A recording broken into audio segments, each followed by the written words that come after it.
everybody. How's it going? Welcome to the Board Game Mechanics. It's me, Katie, again, and with me, as always, is... Hey guys, what's going on? That is me. It's Jason. So we have had a long weekend here at the Central Studios, or Southern Studios? What are we? I think technically it's the only studio now. Oh, at the Soul Studio of the Board Game Mechanics. I mean, I feel like I can't say that because there's so many people that contribute to the Board Game Mechanics from our riveted community from all over the place. So yeah, that's true. We'll be the central hub. Yeah, that's right. Fine. So yeah, we had a long weekend. Kids are off school. There was a snow day on top of a 4-day weekend. Our youngest daughter turned 6, and we had like 30 people in our house for a birthday party. 8 or 9 of which were little girls. Yay, that was fun. Lots of high-pitched screaming. So if we seem a little spacey, that's why. We're still recovering. Yeah, that is for sure. That whole inviting friends over for a birthday party thing may be reconsidered next year. Just because you don't have friends doesn't mean that we can stop our kids from having friends. We can try. You could try. I'm not going to let it happen. All right, I can try. Right. I mean, just look, history is being made. Our daughter invited one of her friends that she rides the bus with, and that friend's mom, who came with her to the party, I used to ride the bus with when I was my daughter's age. So it's like, I don't know, the circle of life. I thought it was a beautiful thing. Hiya, hiya. We're watching The Lion King now. Woohoo! You're so funny. Who told you were funny? Certainly wasn't me. Yeah, you didn't have to. I could see it in your eyes. You can't see me. Yeah, that's true.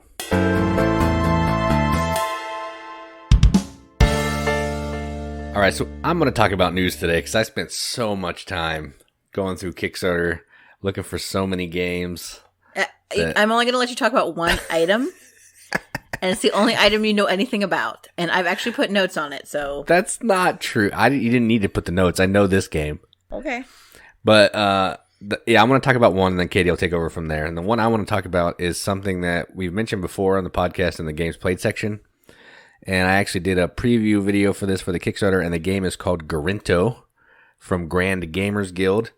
I'll tell you a little bit about the game, and then I'll tell you how much it costs and how many days are left. So this is kind of an abstract game with elements theme, so like earth, fire, wind, water. Should be heart, but that's Captain Planet, but it's the void instead of heart. And what you're doing is you're moving these elements onto the board. Based on the element that you pick from the side to put it on the board, it's going to let you gather different elements on the board in certain patterns. So it may let you do the corners. It may let you dig down in the stack below them and collect some tiles. And what you're trying to do is you're trying to get certain numbers of different elements because there's some in-game points for a couple of the elements. And you're trying to hit some in-round goals where you may have to have the tallest stack of a certain color or so on and so forth. If you like abstract games and that sounds interesting to you, then you need to go to Kickstarter now. There's 12 days left. And it's $35, and I think it'll be well worth the $35 because it is a fun game. I really like it. I only played it at 2, but I think that's where you should play it. So, Gorinto Grand Gamers Guild, Kickstarter, go check it out. Right, I agree. I don't even like abstract games, and I like this game. And I think with what they're talking about production quality, $35 is pretty good. So yeah, check out Jason's preview of that on our YouTube channel. The production has like Scrabble upwards tiles for the elements, which is pretty neat. It looks good. All right. The next item of news was brought to you by a member of the Riveted Gentry, Sir Mike Picorni himself, who I'm so thankful for keeping me in the news. And this is a game called Bivouac. And if you know anything about the origin of words, you know bivouac has to do with camping. And so in this game, which it looks really cool, it's by Sly Games, I believe. Does that sound right? Yeah, Sly Game Design. So this is like the first creation. They're here out of Michigan, so just our neighbors to the north there. But you are creating a camp, and you're getting like activities for your camp, like ropes courses, or, like that big ball thing you jump into in a lake or something. And you can get like amenities for them, like certain types of cabins and fire pits. And so you're just trying to build up a great camp over like the source of 12 months, like the span of 12 months in a year. And I think you replay like, it's actually 13 rounds. So there's worker placement, and you're kind of building this camp, and, bad things can happen like floods and stuff, and you're losing resources. It's got these really cute, like shaped meeples, these little camping tent meeples, little resources. And what's really cool is they actually are including an expansion if you buy the base game, where it's called like Retreat Center. And so then you can build like higher upgrades to like activities, and you can hire staff members to come and work at your camp. So it looks really fun. I love that this is a unique theme. There's 23 days left on the Kickstarter, so definitely go check this out. It's $49 to get the base game, which also includes the expansion. And it still has a lot of time left, but I really love to see this one funded. I'm like, they have no idea who I am, but I'm just super interested in this game because I love that they're using a new type of theme, and that is Bivouac. Yeah, it sounds pretty neat. I'll need to check this out because you were telling me about it before we started recording, and I didn't look at it. But I mean, camping is a pretty neat theme, so yeah, I'll check it out. Well, and like camp is a big part of our life. Like not like going camping, like a camp. Right. Yeah. Anyway, so the next game is also a really unique theme, and it's called Cindr. Cindr, which is like a wordplay on Tinder. And that really is the theme of this game, which is hilarious. Like, it's kind of this tongue-in-cheek parody type game where you make your own little profile, and there's like a few questions that you answer about your character, what they're into. And then you have cards you go through to find like your dragon match. And you can swipe left or swipe right, whatever. Pick one that you want. And then you will look at their attributes after you pick your match and see how many of those align, and as many of those align, you get like better dice. And so it's essentially a push your luck game. So then you'll go on a date with this dragon, and then you'll have to roll the dice at 3 different like steps in the date. And if you match, you get dice that have more hearts on them. If you don't match, they have higher like flame sides. So if you ever get, I think in total, 3 flames, you get burned and you lose all your points. So it's like a push your luck game about dating dragons. Like, it's so ridiculous and silly, but it looks fun. There's 13 days left on that.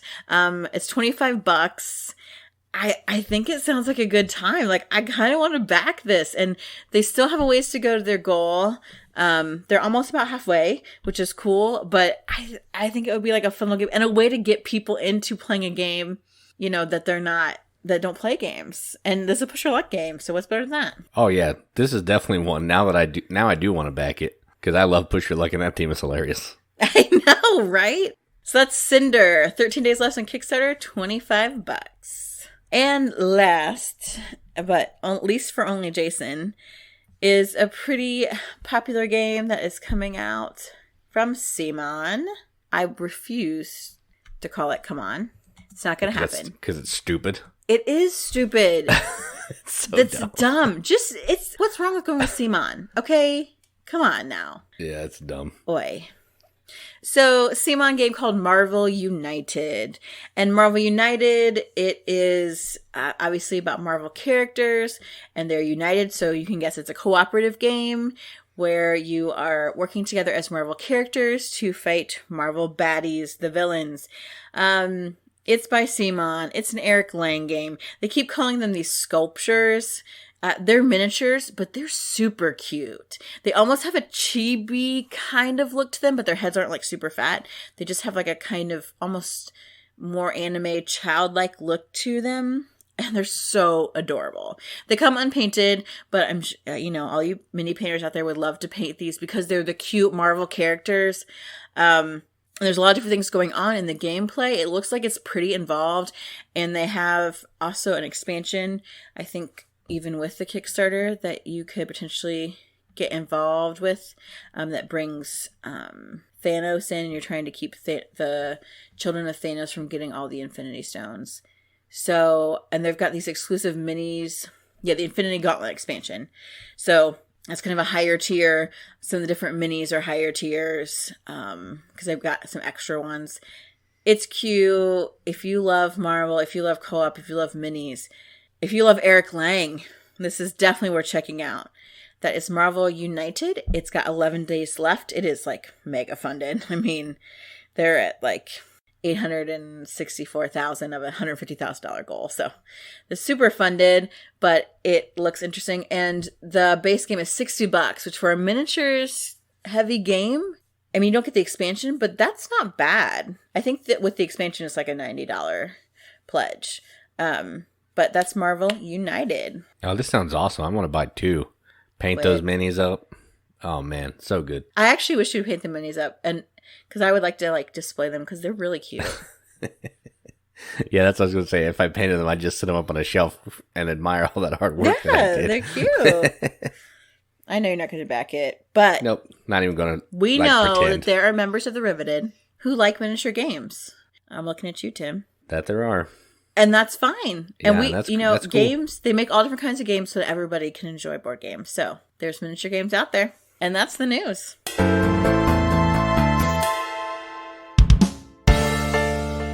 Let's jump into our gaming glossary. So we've backed off a little bit. We're doing 2 definitions a week because we didn't want to give you 2-hour episodes all the time. Sorry. We're trying to get better about that. And so today we want to talk about 2 different types of games. And I'm going to talk about trick-taking. And a trick-taking game, it's like cards, or you can also have like tile games that are trick-taking, where you have a hand and you're playing out of it. And generally each round, each person plays a card or a tile from their hand, and then you determine by whatever that game has set up as the hierarchy, who takes that trick-taking. So trick is one group of all the cards or tiles that are put in by the people playing. And then you happen to get control of that. They go to your stack. They become something you use. There are lots of different ways to then to do stuff with the trick that you have taken.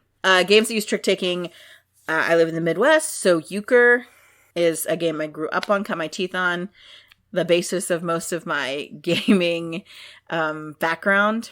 So I love that. And so lots of games are euchre style in different ways. Skull King is in some ways similar to that. There's trick-taking element in that. Fox in the Forest. Also so good. Trick-taking game. I actually have not played that still. Pretty artwork though. And then Tricky Tides actually takes that trick-taking game, and it's even in the name. But then you do different things with the trick. It's just don't say too much. It'll bleed into mine. Okay, but so that is trick-taking. I hope I did it justice. It's hard because as being an English teacher, you're never supposed to use the word in the definition of the word. So I'm trying not to, but I also want to be as succinct as possible. Right. And to go along with trick-taking, I'm going to talk about pick up and deliver. They're not really the same at all, but it's just the other one on the agenda. So pick up and deliver. And what this usually consists of is you're going to go to a spot on a map or a board or somewhere, and you're going to pick up a thing, usually a good or a resource or gems or something. And you're going to carry that back with you, either on a boat, in your player board, whatever. And you're going to move to a new location to turn those things in to either get points, money, fulfill contracts, so on and so forth. And you're going to keep doing that over and over and over. So you're going to go pick something up, and you're going to deliver it. Fairly straightforward. There are a ton of games that do this, and I wrote down 5, and I'm going to start off with the last one Katie talked about, and that's Tricky Tides. Right. The first part is trick-taking, and whoever wins that trick is then going to move their boat around to try to go pick up some things from this island to bring it back to their player board, and then go deliver it to another island. So that game's great for both of those things. Another pick up and deliver game is called Black Fleet. And you're just trying to pick up goods from one port, take them to another port to sell them. Basically, the whole game is pick up and deliver with a little bit of attacking. And I put one on here that's kind of a stretch, and that's Orléans.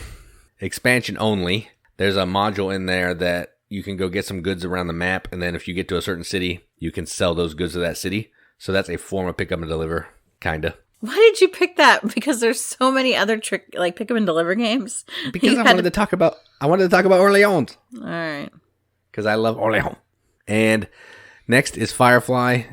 basic pick up and deliver in space. You're going to go to a planet, get a contract, go try to get stuff to fulfill the contract, come back and fulfill the contract. And then I have My Little Scythe, which I know this is pick up and deliver because we just played it yesterday. And there are 2 pieces on the board to get a trophy where you have to pick up some gems or some apples and deliver them to the castle. And the last one is Clank. No. Yes, you're going to go down into the ground. You're going to pick up an artifact or whatever it is. You're going to bring it up above the ground, and then you're going to score points. So you're going down below ground. You're picking it up. You're walking back up above ground, and you're delivering it to yourself. So I stand by that. No, but that's not really the main mechanism of the game. Like, it doesn't have to be a main mechanism. It's in the game. I'm just talking about pieces in the game. Black Fleet is the only one of these that's like the main mechanism, and Firefly. Have you played Firefly? Yeah, I played Firefly. Oh, I've never played that. Just the dice one. Yeah, it's like 9 hours long, so I won't probably play that again. But it was like 3 hours or something. It was way too long for what it was. But yeah, so that's pick up and deliver. Clank is definitely pick up and deliver. Don't let Katie sway you otherwise. Go check it out. Cinque Terre is pick up and deliver. Cinque Terre. It's a me, Mario. However you say it. Like, yeah, I don't know how you say it. A lot of really basic pick up and deliver games, and I don't understand why you did not pick them. I haven't played Cinque Terre, so I didn't want to talk about that one. Yeah, but I've played all these. Oh. And we don't own 2 of them, but I'm pretty familiar with all of them. Right. Certainly we have more straightforward pick up and deliver games you could have chosen. I was looking around before when I was making the list, and I didn't see anything. I feel like we play pick up and deliver a decent amount, but maybe we don't. I just don't think we have a ton. Other people have them and we play theirs. Yeah, I think so. Hansa? I never played it. Okay. I don't know. Okay. Hey, if you didn't like Clank, how about Clank in Space? Only because I haven't played it, I can't tell you. Okay, so Clank in Space is my pick, not Clank. I win. No, I totally disagree. There's no way. There's no way. Please, okay, everybody, I want you to write in what is a regular, normal thought when you first think of pick up and deliver games, okay? Because it's not any of the ones that Jason said except for Black Fleet. It's Merchant of Venus, but I haven't played that, so I let it off the list. All right. Let's talk to Member of the Riveted and get away from this mess that you've got us in.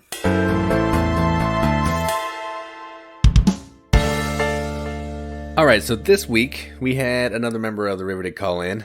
And this time he called in all the way from the Great White North. And I'm not going to do a Canadian impression because it would be real bad. So I'll just leave it at that. Take off, you hoser. Yeah, right. And if you don't know where the Great White North is, it's Canada. Just to put that out there. Oh, Canada. So this member, his name is Brad. And he's going to tell you about 3 games that he's been playing. So let's wrap up what we're talking about. And let's hear from Brad.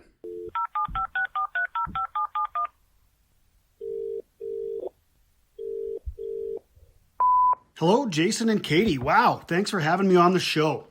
My name is Brad, and I'm from Calgary, Alberta, Canada. Hello from the Great White North. Before I get into the games that I've been playing, I'd just like to say, Joel, I miss you, buddy. But I respect your reasons for leaving the show and wish you and yours all the best. Katie, thanks for stepping in and helping Jason with the show. You're a wonderful addition to the podcast, and I think you're doing a fantastic job. And with you as always, Jason, thanks for staying strong, rolling with the punches, and continuing the hard work of a podcaster. All right, so here's what I've been playing. The first game I'd like to talk about is King's Forge from Game Salute. This is a 2 to 4 player dice placement game where your dice represent your resources, metal, wood, gems, etc. And they're used to either gather more dice during the gather phase or saved for the crafting round. In the gather phase, you select gather card and use your dice to activate one of its 2 abilities, which usually ends up being more dice or dice manipulation options. Then in the crafting phase, you roll any unused dice left over in an attempt to create an item for the king by rolling the requirements on the craft card. However, this can be stolen in the same round if someone is able to craft it better, so be careful. These items do get progressively harder as the game continues by either requiring higher numbers or harder to obtain dice. And the winner is the first person to successfully craft 4 items for the king. There's also a few expansions which add more excitement to the game. The first one is the Glassworks expansion, and it adds a new element, glass, obviously, which works slightly different than the rest of the elements, and it adds more craft and gather cards. Second is the Apprentices expansion, which adds apprentices and counterfeit tokens. These are funny. Apprentices can be hired and will give you a special benefit every round, so hire them carefully to fully exploit your strategy. And the counterfeit tokens allow you to create a fake item, but it still counts towards your victory. So cool. And finally, there's a gold expansion, which adds gold dice and several super fun variants to the game. Oh yeah, and even more craft and gather cards. Plus, there's currently a Kickstarter expansion that I'm waiting for, which adds some amazing looking dice and new options for gameplay as well. It's called Masterworks. Go check it out. So, that's King's Forge by Game Salute. The second game that I've been playing lots of is Dice Throne from Roxley Games. First, I'd like to give a shout out to Roxley. They're a local Calgary-based company and they put out some amazing games. Brass, Santorini, Steampunk Rally, and several more. They're my favorite publisher, and the only bad thing that I can say about them is they keep taking all my money. Okay, Dice Throne. I love this game, and I play it often because it's so accessible. It can be played 1 versus 1, 2 versus 2, a 3-player free-for-all, or King of the Hill. The list goes on. I've even played a 7-person King of the Hill, but don't do that. It took like 4 hours, and the downtime between the turns was a little too much. However, it's easy to pick up as you can just grab a 2-character or 2-champion pack and try and see if it's for you and then add from there. There's currently 6 champions in Season 1, 8 champions in Season 2, like the Barbarian or a Pyromancer, an Artificer. He gets to build little cool robots. A Huntress, she's got a pet tiger. Yeah, a freaking tiger. I've heard this game referred to as Battle Yahtzee, but there's so much more there.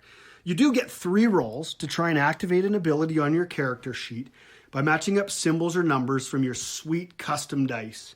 But there's also a custom deck per player that can be used to upgrade your hero's abilities, manipulate dice, or give you other benefits during your turn. You play alternating turns back and forth until one hero is knocked down to 0 health.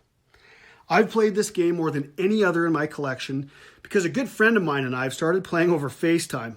All you need is your own hero board and a friend who won't cheat, at least not on purpose, because I know I've made lots of errors, and even after over 75 plays, we still need to go to the experts sometimes for rules clarifications more than I'd like to admit. My kids have affectionately started calling it Dice Phone. But what I'm really excited about is Dice Throne Adventures. I've got this expansion coming soon from Kickstarter, and it basically takes Dice Throne into the cooperative realm of a dungeon crawl. So I should be able to get all my friends back that I've ticked off playing regular Dice Throne.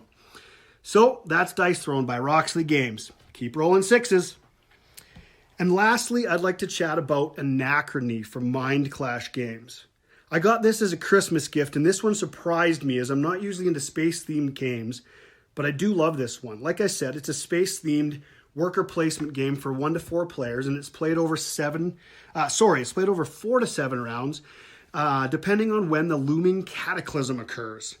The clever part of this is in order to place your workers to get your resources or do actions, they need to be in a protective exosuit. And these, if you get the actual minis, look amazing. Each faction gets their own unique exosuits, as well as a unique leader with his own ability and endgame scoring conditions. You can then use your resources, your actions to build structures in your tableau, which then can be used without a suit. There's different types of workers: an engineer, a scientist, administrator, or genius, and they all have their own strengths, and they need to be placed strategically. I kind of call this a worker placement game. It has some other cool mechanics like time travel, basically a loan that you need to pay back or risk creating an anomaly. Also, the workers get tired and they need to be given water, a scarce resource, to be enticed to go back to work. Or you can force them back to work, but you'll lose morale. The winner is the person with the most victory points at the end of once the end of the game is triggered. You get these points from anomalies, super projects, time travel, morale, victory point tokens, etc. Now, this is a little bit of a longer game, probably in the 2 to 3 hour mark with people that know how to play, so keep that in mind. And once again, I'm getting more content from Kickstarter. This adds a 5th faction and some other cool features like the ability to blink. You basically get a free turn using the same worker as if he was in 2 places at once, but at the risk of causing glitches again. There's also a new solo mode and some cool upgraded resource tokens. Oh, I'm so excited. Okay, I know I've left out a lot of details, but that's Anachrony by Mind Clash Games. So that's what I've been playing and looking forward to playing again. Jason, Katie, thanks for so much for letting me ramble on about the games I'm excited about. I've been Brad. Keep gaming. All I have to say is Brad's call was so awesome. And I think that Brad might as well just replace me on the show because he is so great. Brad, you're awesome. You should podcast, man. That was so great. And you explained the games so wonderfully and your enthusiasm was fantastic. And you also paid me a lovely compliment. So of course, I really think you're like the best ever. And funny enough, I have not played any of the games you talked about. However, your description of Dice Throne really reminded me a lot of Hero Realms, and so instead of the cards, you have dice. And I've actually been wanting to try Dice Throne, but it's not something Jason's into, much like Hero Realms. So I don't know if I ever will get to, but excellent job on telling us about those games. You're awesome. Yeah, next week I'm just going to let him call in for an hour, and he can just say stuff, and then you can just listen to what he's saying and then respond to it. I'll just say, yeah. Yeah, sounds good. I'll co-sign that paycheck, Brad. Preach it, brother. Keep gaming, everybody. Thanks, and that'll be the end. Yeah, it was really good. Yeah, his descriptions of games, he definitely didn't Jason's explain. He definitely explained, and made him sound really awesome. Way better than I would ever make him sound. For sure. Hey. What? I'm agreeing with you. I'm being agreeable. All right, so thanks, Brad, for calling in. We appreciate it. We appreciate you listening and being a fan, and we'll keep chatting with you on the group. Yeah, and if anyone else wants to send us a recording of a little, 3 to 5 minute or so, whatever, recording of the games that you're playing right now, we would love it. So send us an email and drop that little sound bite, and we'd love to have you on the podcast. Yep, and the email is contact@bgmechanics.com if you want that. You don't have to send me a message to see if you can do it. If you have a call, just send it, and we'll put it on. That's right.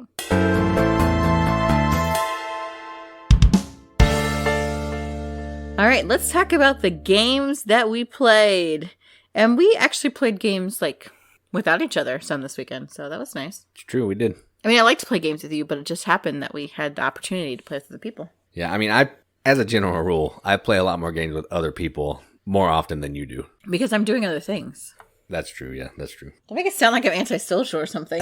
No, I'm not. I just play a lot more games than you do, as a general rule as well. Because I like to expand my mind in other ways. Or somebody's got to do the dishes and the laundry around here. That's true. Somebody's got to play all the games, so I'm trying to do that. What a sacrifice you're making for us. Thank you, babe. You're welcome. All right, so I'll get started. And the first game that I played, I didn't play with Katie. No. I played with my buddy Brandon and his daughter, Lauren. And that's a shout out for you, Lauren. You better listen to this. And don't fall asleep at 8:30. Don't fall asleep at 8:30. I mean, the podcast is out all the time, so she should be. That's true. She could catch it when she's awake at like 4 p.m. before dinner. Yeah. So the game that I played is called Mechanica, and it's from a little indie studio called Resonim. And essentially the theme of this game is you are a factory and you're producing these cute little like Roomba-looking robots. But the trick here is the robots are turning evil and they're going to try to kill you in your sleep. So you're trying to fulfill all these contracts like with cute little names, but if you look at the subtext, it talks about how like it's all like deep, dark, like little hidden funny sayings that the robots are trying to do, and I think it's hilarious. So what you're trying to do in this game is you are building these robots, you're trying to ship them or get them on your trucks to either ship them for money or use these robots to fulfill contracts. The trick here is you can upgrade your factory to be able to turn like the low level 1 robots into level 2 robots. Sometimes you can duplicate robots. Sometimes you can fling robots across your factory to get to the truck faster, and you're going to get money because it's flying through the factory and you're a talented guy, I guess. And another thing that I like about this game is the whole board is essentially in the box. So all the pieces have spaces in the box. There's this little gear that turns around. It's the shop that if you don't buy the pieces, by the time they get to the end, they get recycled and they fall down into the box and they're out of the game. Oh. It's a really cool game. It's kind of like it's almost abstract-y. I don't want to say that because it's not an abstract game, but it feels abstract because you're putting these little puzzle pieces down and you're trying to build this like process flow to get robots to go into certain trucks and not get backed up and not have robots go to a truck that it can't fit in. So it's a really fun game. It plays in like 40 minutes. It flies by. Really fun. Cool art. Interesting theme. Interesting gameplay. I really dig this. And there's a video on the YouTube channel. You can go check it out. And that is Mechanica. I mean, the theme sounds interesting, but when I looked at it, there's like puzzle pieces. I feel like there was a lot of things that look like you had to spatially manipulate them. And you know how I feel about that. Yeah, it's actually not, I don't think it's as bad as you think it is. Okay. Because there's not really a lot of manipulation. The puzzle pieces can only go in a couple certain ways. The tricky part is figuring out, like, sometimes you'll put forks in your conveyor belts, and it can shift the conveyor either up or down. So then you got to figure out, do you want it to keep going straight? Do you want to shift it up? Do you want to shift it down? That's the hardest part of the game, is which truck do you want to try to get the robot into? I mean, I'm willing to give it a go, but I'm not sure if this will be one that I'm... Yeah, you might not like it. I don't think you'll hate it, but I don't think it's going to be one you want to play all the time. Okay, well, a game that I played, and this is an oldie but a goodie, and surprisingly, I mean, I played it at 5, and no one that I played it with had ever played it before, and that is Mystery of the Abbey.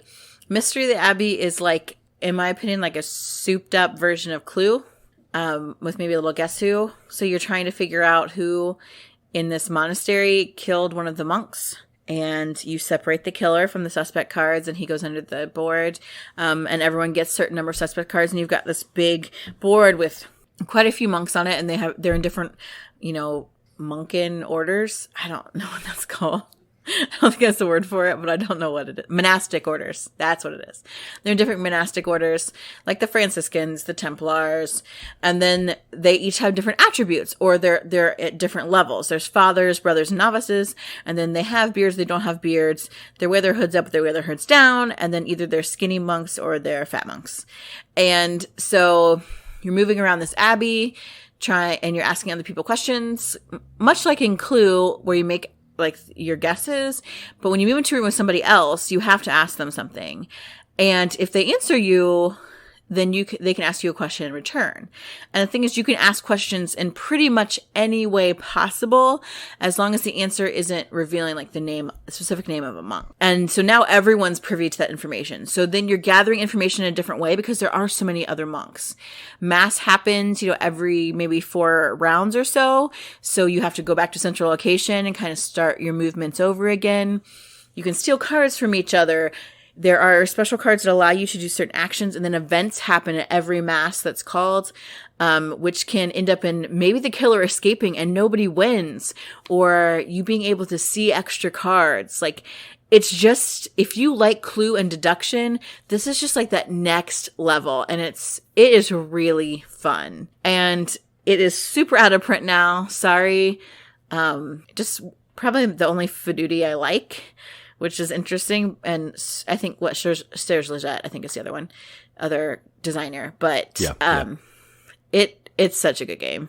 Have you played Ink and Gold? I don't know. Where you're going into the cave, because that's Fiduti. You're going into the cave trying to get gems, and there's like the fire and you flip over cards, and you can stop and take the treasure. Yes. That's Fiduti and Alan Moon. That's a pretty good one. Oh, it's okay.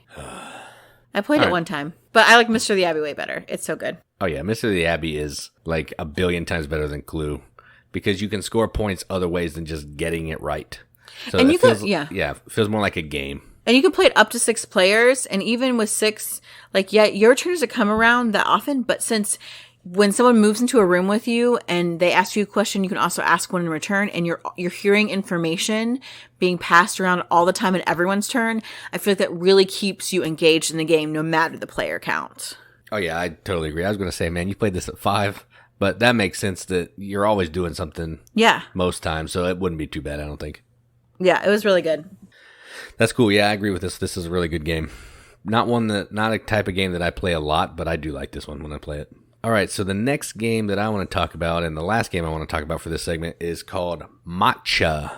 It's green tea. And this, about tea, green tea or what? Something. That's what matcha is, green tea. Yeah. So this is a 2-player only game, And guess what you're trying to do? You're trying to make the best cup of tea. Oh. So the way you're going to do that is you're going to be playing cards to these 3 sets of cards that are out in the middle of the table. So there's 3 rounds, well, kinda. There's 3 different sections, and each section has a card on one of 2 sides. On one side, you have to play the same suit as the card that's face up. The other side, you have to play the same number as the card that's face up. The way you get tea, you're trying to get these little wooden bits that you're going to use as ingredients and to hold your tea. So you're trying to get a bowl, a whisk, something yellow, the tea leaf, and then a blue tea leaf. So you need a green tea leaf and a blue tea leaf. So the way you're trying to get those leaves is if you can match the color by, and have the highest card of that color in the color area, you're going to get a leaf or an item of that color. If you don't match and someone else also doesn't match, then you're going to get a whisk. So the only way to get a whisk is to not either match the color or the number. But the hard thing is if both players don't match, no one gets anything. So you're trying to outthink your opponent to try to, think, did they play a card there? Are they bluffing? Do they really have like that color? Do they really have that number? Or are they just trying to get a whisk? Because they might have 3 whisk on their board, and if they get 4 of the same thing, they win. Or if they get one of all 5 ingredients, they win. So you're just trying to kind of get in the people's head. You're going to keep doing that over a series of rounds until someone has won the game. 16 cards, really cute little bits. Fun 2-player game. I played it 3 times in a row. So that tells you that I kind of liked it because I don't normally play games back to back to back. And on this one I did. So that was Matcha. Yeah, we've had this one for a while, and I have never played it. But I liked it because I thought the bits looked cute, and it was a cool 2-player game. It's really good. I think you actually like this one. Although, you don't like that trying to outthink me thing. I know. I don't understand. You're So the most maybe not. predictable person I know. And yet somehow I cannot win those games with you. It makes me crazy. I think you get into your own head. I don't even have to get into your head. You just psych yourself out. We'll see. Now I got to play it. It's fun. It looks nice at least. Even if you don't like it, it'll look nice. That's true. All right, and last game I want to talk about is a game that Jason and I played, and he also played with other people. It's called Victorian Masterminds, and there are miniatures in this game, people. And Eric Lang. And it's Eric Lang. So Jason is going to back Marvel United. He clearly likes Eric Lang and miniatures. I mean, The Godfather, Victorian Masterminds. He's practically an Eric Lang fanboy. That's true. I'm getting there. I bought him a mini painting kit just the other day because I saw that he was into it. Oh, yeah. I love Citadel paints. I love them. Victorian Masterminds. It's a fairly, I don't want to say simple game, but a lighter weight game where you are playing the part of an evil mastermind and you're trying to build this like earth-destroying ship or Doomsday device. Doomsday device, and there are different kinds. And so you pick them and then you have to build separate pieces to kind of put this whole thing together. So like the pieces fit in puzzling. You do that by taking these different people who work for you and putting them at different locations to gain stuff to build your machine, firepower in order to like crush the buildings of the world in part of your evil plan, all these different kinds of things. My daughter helped me play it last time, and she just wanted us to be able to destroy all the pretty buildings because she's like, I want the Eiffel Tower. Let's go to Paris. Yeah, she wants you to go to Paris every single time, which was hilarious. So I spent a lot of time in Paris, but I only lost by 1 point, so that's not too bad for spending all my time in Paris. That's true. That is true. It's a worker placement game for sure. And just the way that you can use different player powers is neat. And we've only played it 2, but I think it would be neat to play at higher player counts because once you get 2 gears is it 2 gears when you play with higher player counts? Yeah, no, it's 3 gears at higher player counts, 2 at 2 players. But once you reach like this certain number of workers at a location, that location then fires and you get the benefit from it. You get your worker powers and things start to really happen. And so I really like to see it at some higher player counts. But 2 was still fun. Very kind of casual, like family weight fun game. The artwork is cool. I love the miniatures. You've got the Eiffel Tower. You've got the Acropolis. You've got Big Ben. Just really, really neat look. I love the look of it for sure. And that was Victorian Masterminds. Yeah, this is a really fun game. I think it might lack a little bit at 2. I think it would probably be better at more players, but it's still fun at 2. Yeah. I mean, I would say it's not brain-burning or challenging by any means, but it was still fun. Yeah, it's fun smashing those buildings and have them in front of you and then building your device. It's kind of cool to put those pieces on there and see what you build. Yeah, and they've got like fun little names. Like I was building this like submersible that had like a golf course on it. That was one part you had to build was a golf course. And I never thought about smashing the buildings because why would I want to smash the Eiffel Tower? I was just like pulling like a Gru and like actually kidnapping the landmark to have it on my own collection. Shrink ray. That's right. I would shrink it and then put it in my little town and have it. You were collecting. I was smashing. Yeah, well. I was an evil mastermind. I wasn't a collector. That's an evil mastermind. I'm taking your stuff for my own enjoyment. I will take that national treasure to just have it at my house so I'm the only one that can look at it. That's evil. I guess I just didn't think of that. Of course you didn't. Yeah, I feel like I should just smash them. So that's how I'm going to keep playing it. Who's the true evil mastermind here? That's the games that we played.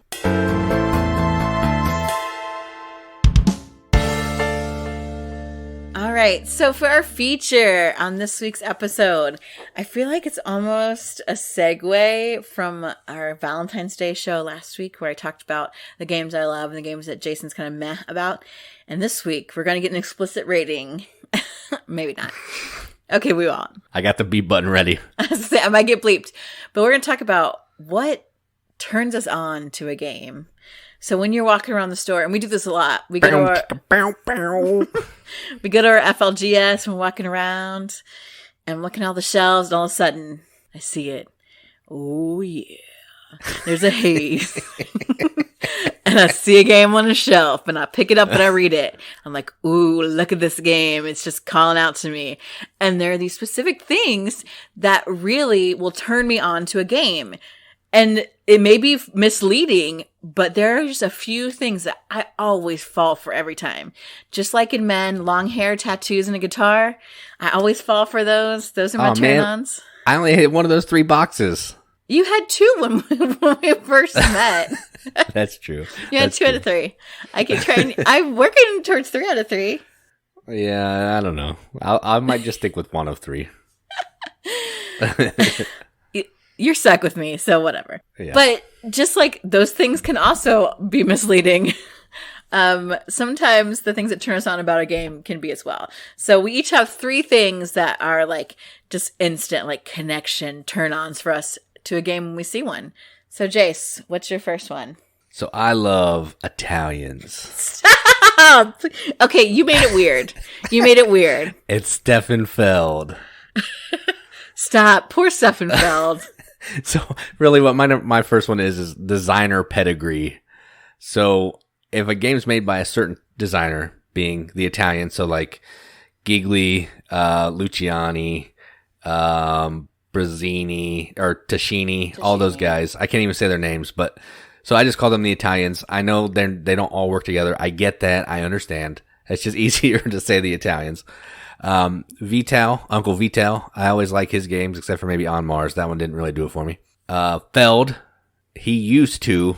He's a little hit and miss now, and now I'm getting into Marty Wallace. I really like Marty Wallace stuff, and it's something that, or his games are just something that I want to play whenever I hear about it. And I don't know what that sound was.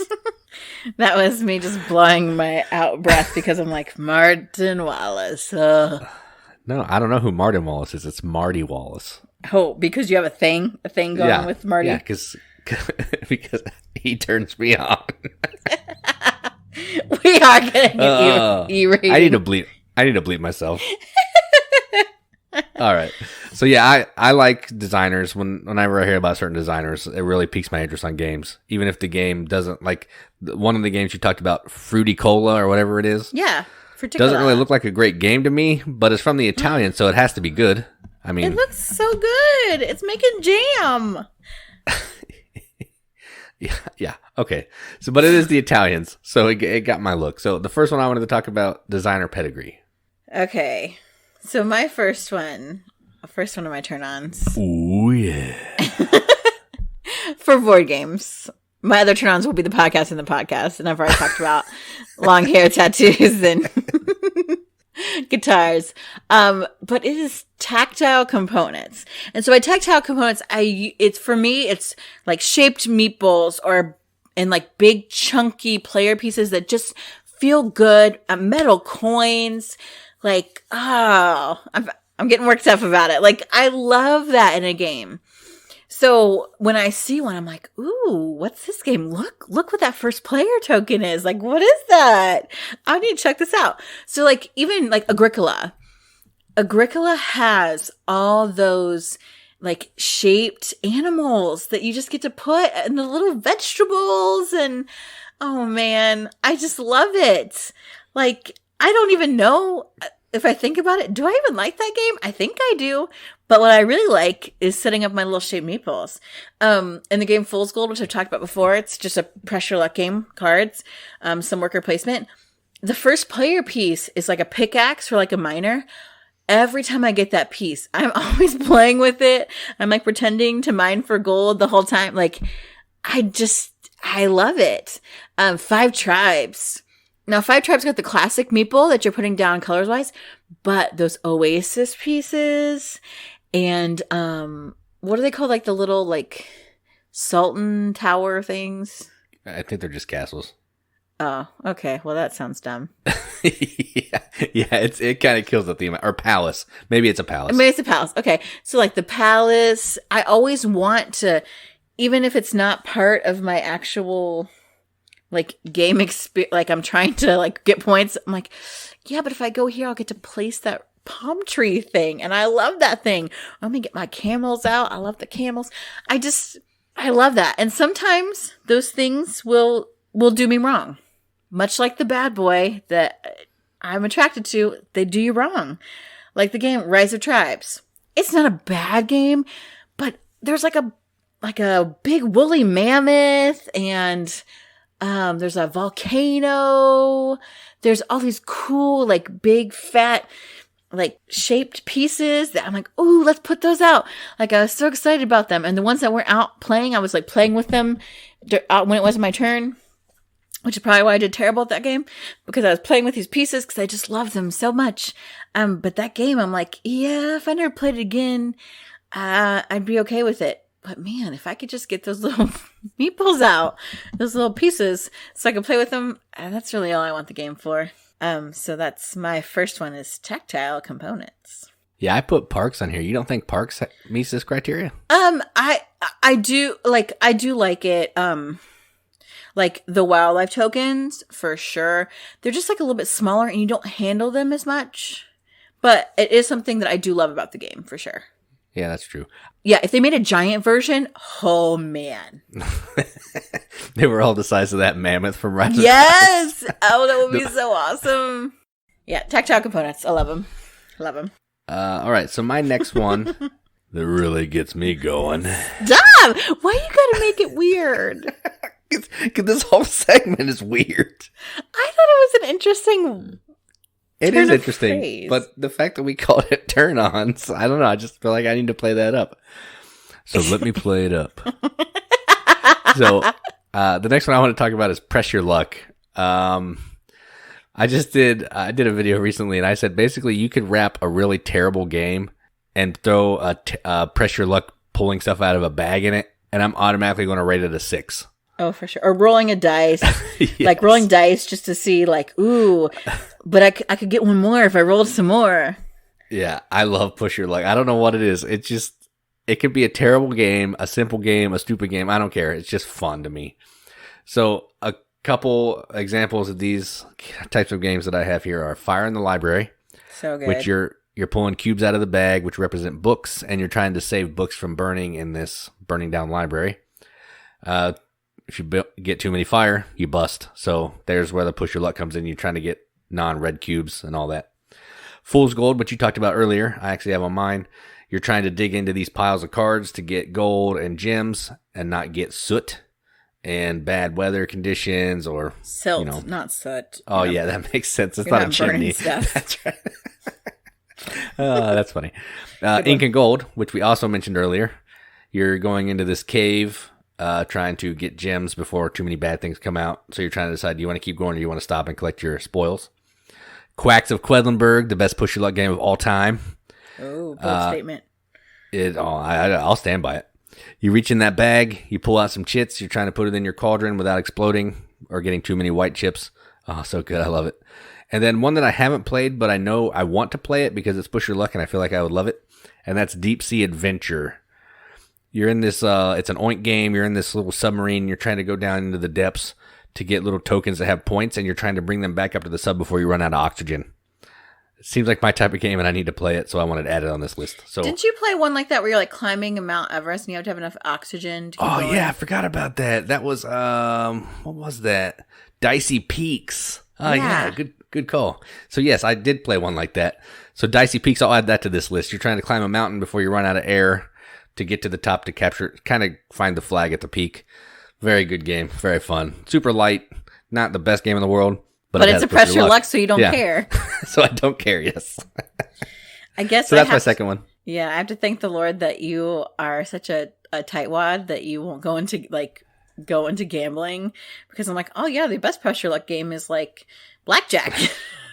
Yeah, casino. Casino is the number one in push your luck. I don't want to play with real money. I just want to play with no stakes. Yeah. I can't. I mean, I like pressure luck, but I'm in it to win it. My second game turn on. Stop. It's weird when you do it. So. No, it isn't. It's awesome. It is weird. It's awkward. I'm glad we're not in the same room. I'd be throwing stuff at you. Like, quit talking weird. So, when I see a game that has an immersive theme, and usually I don't get steered wrong on these because I have to play them more to know the theme is really immersive. I love it when all like the actions that you take and the mechanics of the game fit the theme. It just makes it come alive. I love that. It's probably why I love playing D&D so much, is that we create this world, and when my character takes an action, it's based on what I think my character would do, and they have this whole backstory and their alignment and, maybe a religious component, and I just love that. So, Jason mentioned Fire in the Library as pressure luck, but you're saving books from burning, which for me, the theme is what drew me into this game, because I love books, so I want to save them. And the idea that your turn order determines like kind of how safe you are from the fire, I feel like is a really thematic thing, because if you're the first one to run in, you don't know where the fire is. It's not under control at all. So you've got that, but yeah, you maybe have that higher chance of saving books because you're the first one on the scene. And so that is just a really kind of thematic element to that. And you're putting them on this cart, which you put books in a cart, and all of the different types of like gear that you can get to take with you, really work with it. There is, like a bucket that has water. So when you use it, you put out one of the fire cubes that you get. Totally makes sense. Very thematic. I love that. Consulting detective, which I mentioned before last week. Gosh, you feel like you're Holmes. You're chasing down your leads. You're using your deduction. You're sorting through, looking for the details, the things that people are saying, what's missing, what aren't they saying, what's not. I love that. Harry Potter Hogwarts battle. Holy cow. It's wonderful. Like, I always want to play Hermione because I loved her so much in the books, and I get to use her equipment that she has always. And our allies are people that are characters that would interact normally, and the way there's special things. And in order to defeat Voldemort, you got to kill all the Horcruxes, just like in the books. Like, I just think I love that. If there's an immersive theme to be had, oh, dude, I am in. So, my second game turn on is immersive theme. Man, I'm surprised you didn't put London on there, or Brass, or... Because it's not an immersive theme. It is ugly cards. I mean, I love London, immersed. But I don't love London because of the immersive theme. I know, I got it. Oh, okay. So, moving away from terrible theme, I'm going to talk about probably one of my favorite things in games. I just might have talked about my favorite thing, and that's pressure luck. But I really like this next thing, and that's tracks to manipulate. Oh, tracks. I love tracks. Give him some tracks. Ooh, tracks. Okay, okay, it was fine. It was fine. All right. So a couple games that I wanted to talk about that have tracks that I like to manipulate. Ooh. And those games are Orléans. It has quite a few tracks. You're trying to adjust the track at the bottom for your knowledge.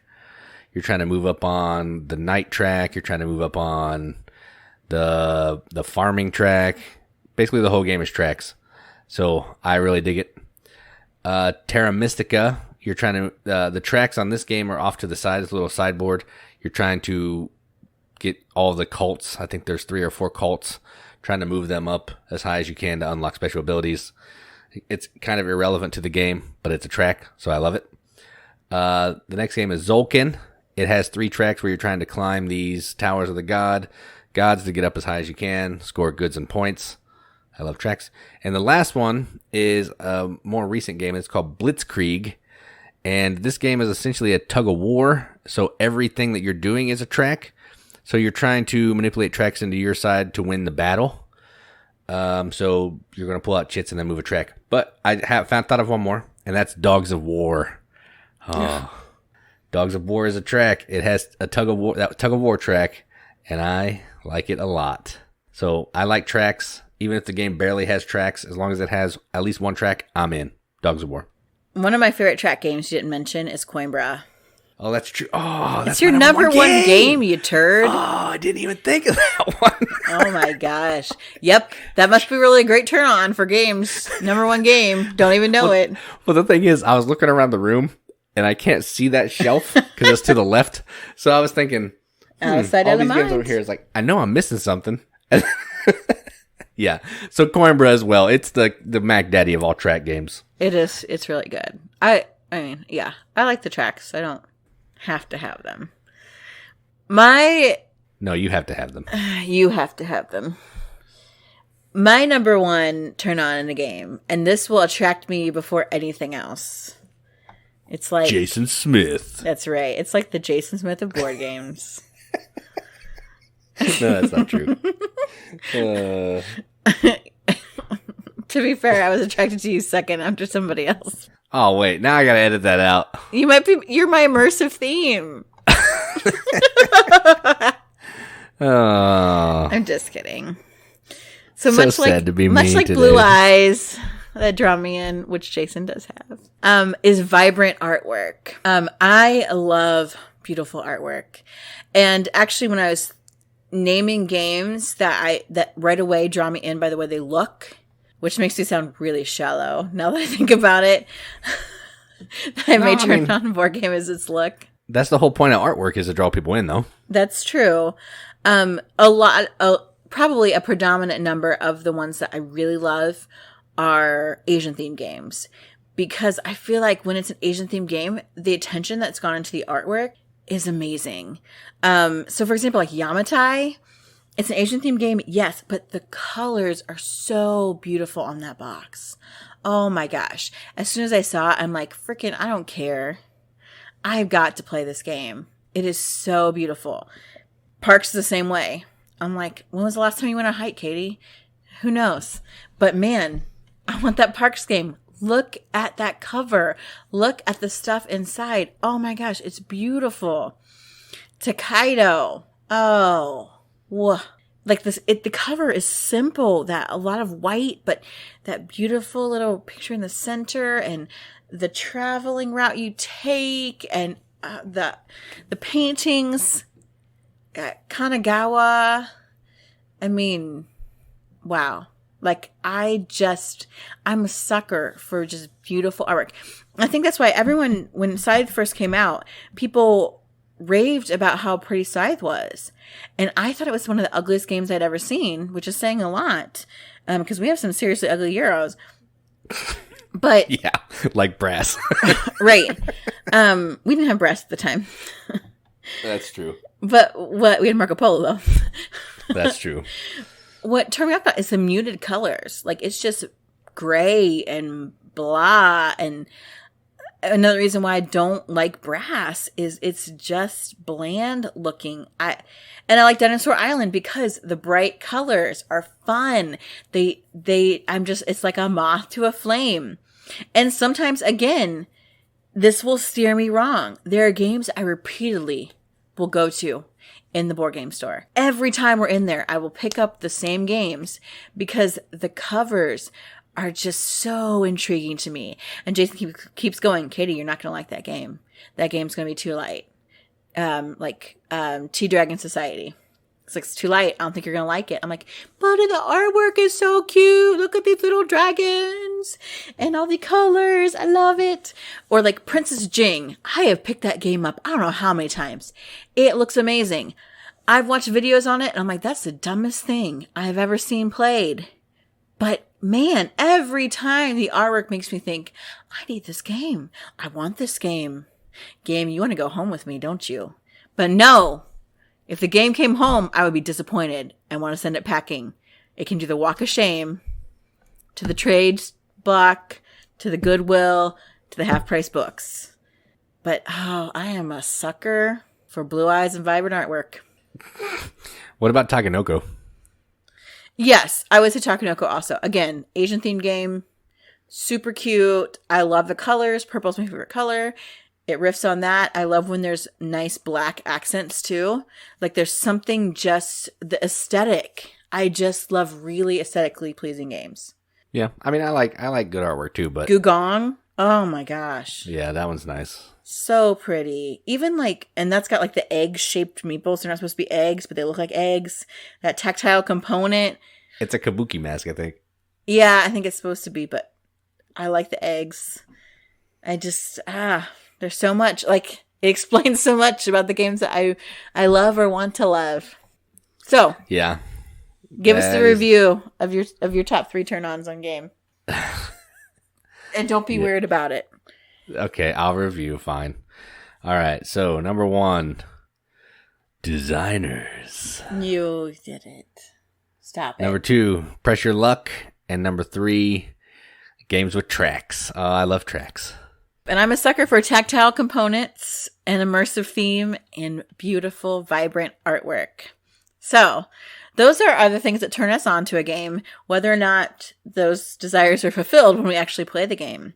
So, what kind of things turn you on in a game? Let us know. Message us, email us, find us on Facebook, post in the Riveted, hit us up on Instagram, Twitter, comment on the YouTube videos. We'd love to hear from you. And I think next week we'll talk about our turn-offs in games. I'm just going to take your turn-ons and make them my turn-offs. Of course.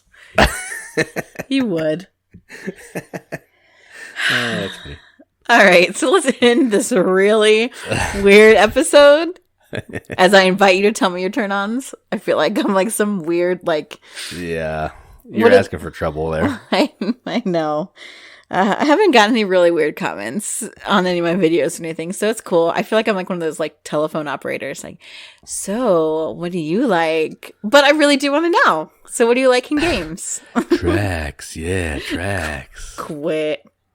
Oh, it's okay when you do it? It is. It's totally different. I don't sound like the way you make it sound. You make it sound like a disturbing Ron Jeremy, porno talk. Tracks. Stop. See? It's weird. All right, I'm done. All right. Thanks for listening. If you've hung in this long, I've been Katie. And I'm Jason. Keep gaming, everybody. Keep gaming.